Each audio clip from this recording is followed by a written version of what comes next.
J'ai été nouvelle arrivante au Canada, bien évidemment que. J'ai été nouvelle arrivante au Canada, bien évidemment que. Après mes études, je me suis jetée corps et âme dans le monde du travail. J'ai travaillé dur, tout en ignorant que je pouvais démarrer mon entreprise, mais surtout la faire financer. J'ai été nouvelle arrivante au Canada, bien évidemment que. Je préférais demander des informations au frère ou à la sœur de ma voisine de classe ou à un autre nouvel arrivant qui était ici peut-être depuis juste un an avant moi, plutôt que de me servir de mon téléphone et d'aller directement à l'information, appeler les contacts de ce que je recherchais ou même me servir de Google tout simplement. J'ai été nouvelle arrivante au Canada, bien évidemment que je ne savais pas que je pouvais démarrer une entreprise avec moins de 100 $.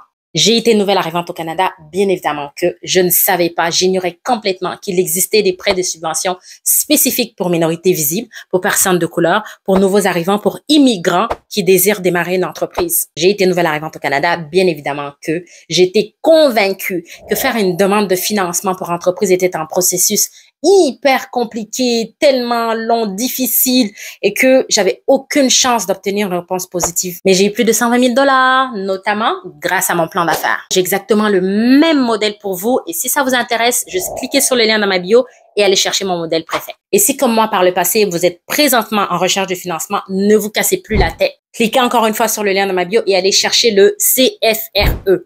Coffre à financement et ressources entrepreneuriales du Canada. C'est un super document qui regroupe, qui classifie, qui ordonne bien dans des tableaux plus de 300 options de financement et ressources pour entrepreneurs, ressources techniques, ressources pratiques et tout ça dans 7 provinces différentes du Canada.